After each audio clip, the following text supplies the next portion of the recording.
Más que un centro político o cortesano, la ciudad de Mannheim fue durante la segunda mitad del siglo XVIII uno de los focos musicales más vanguardistas y renovadores de la Europa ilustrada.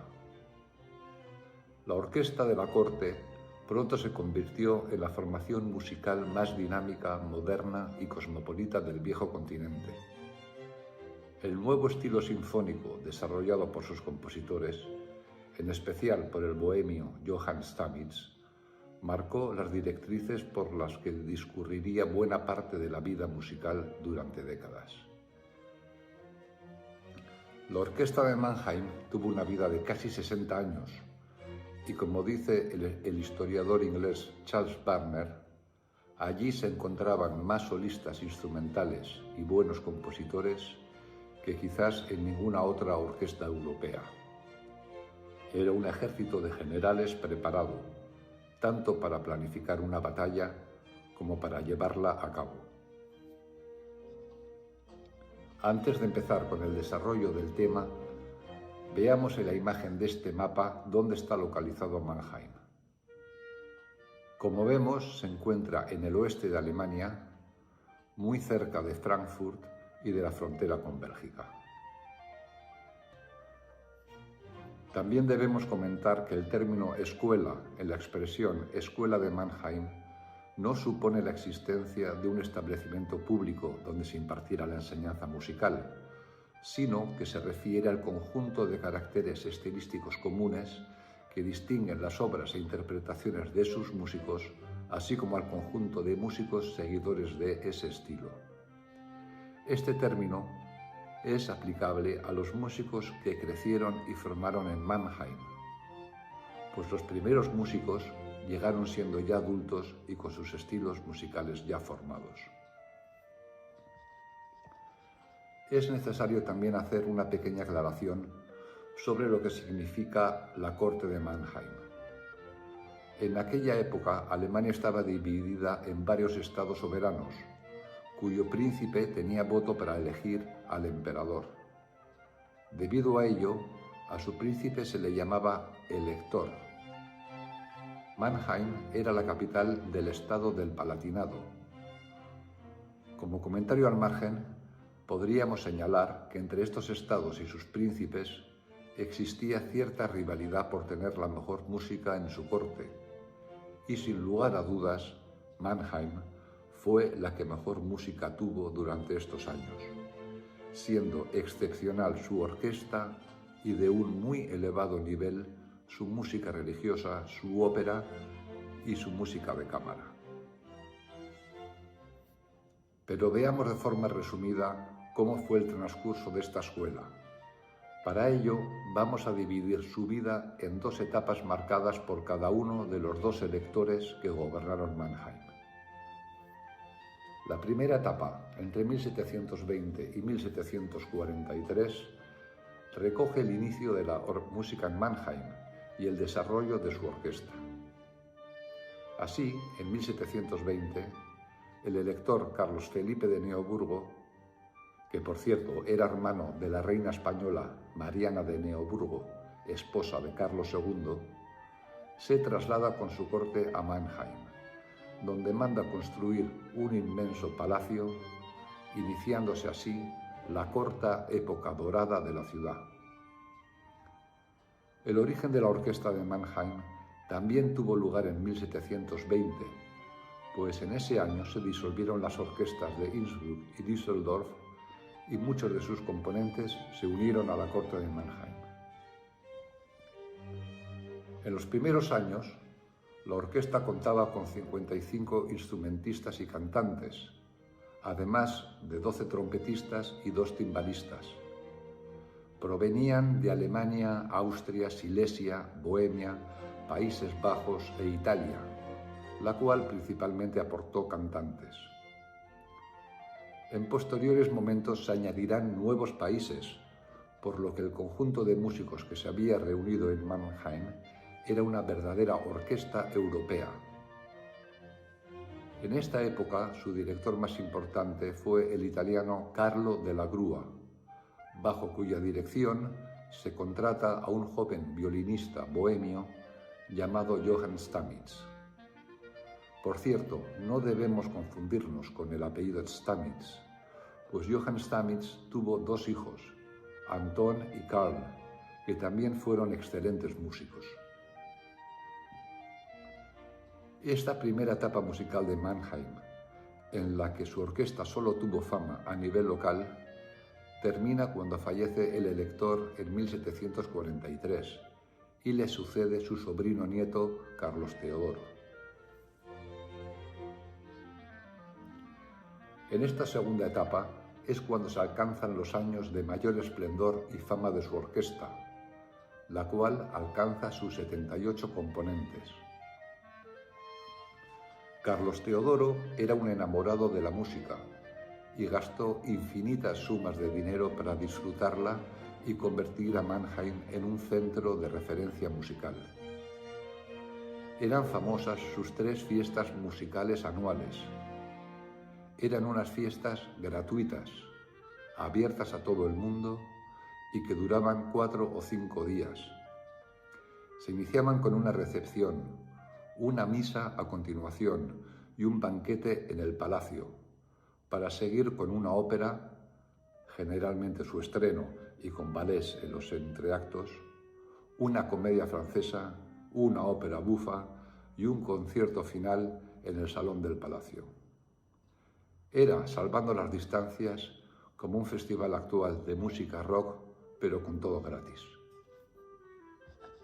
Durante este periodo, Stamitz, que ya era primer violín, fue nombrado director de orquesta y 5 años más tarde codirector musical de Mannheim junto a Carlo de la Grúa. En estos años aumenta tanto la cantidad de músicos como la elevadísima calidad que ya tenía la orquesta. Se contrata al gran compositor Richter, al flautista Wendling, al oboísta Lebrun y a varios excelentes trompistas de Bohemia.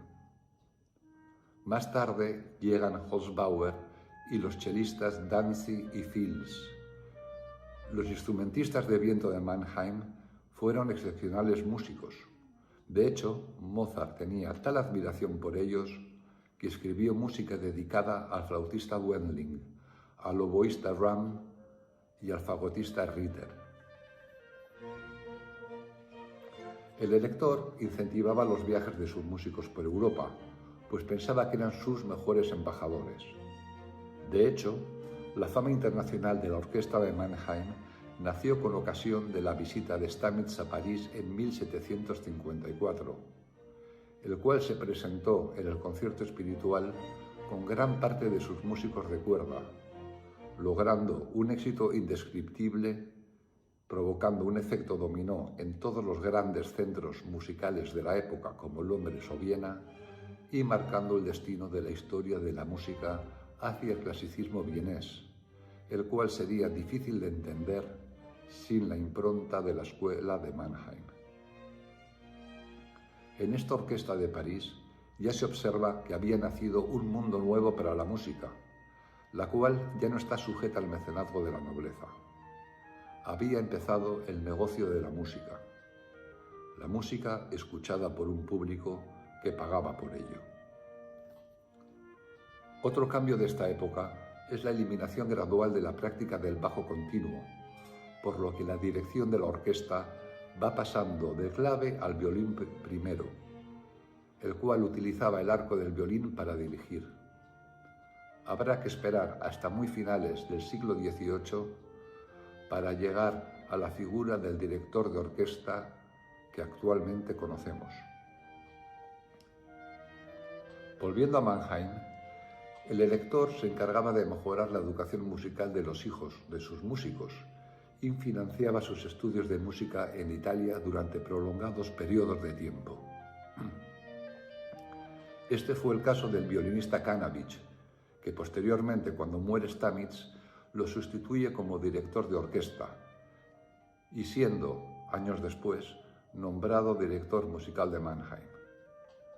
Según comentaba Leopoldo Mozart, padre de Mozart, Kanabich era el más grande director de orquesta que había conocido.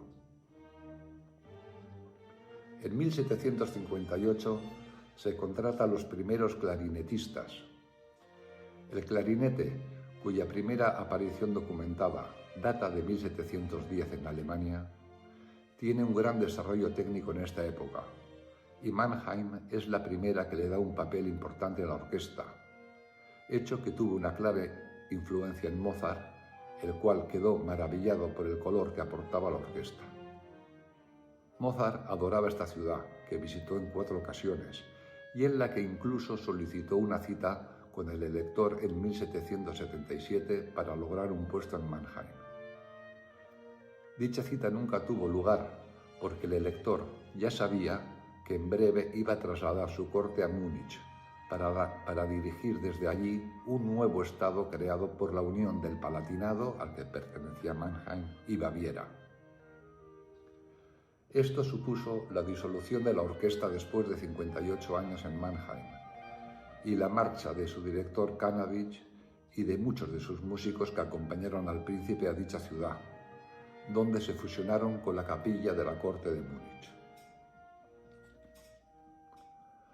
A continuación vamos a ver con un poco más detalle las características principales de la orquesta de Mannheim. La orquesta era conocida por su virtuosismo y efectismo. Era una orquesta verdaderamente entretenida de escuchar, con sus brillantes tutti orquestales, crescendos impactantes, pausas repentinas, todos ellos desconocidos en el estilo del barroco. Entre los efectos utilizados, además de los crescendos y decrescendos comentados, era frecuente el uso del cohete de Mannheim, consistente en un crescendo aplicado a un arpegio ascendente. También los suspiros, consistentes en silencios tras 2 o 3 notas descendentes. Los sonidos de pájaros por medio de apoyaturas repetidas.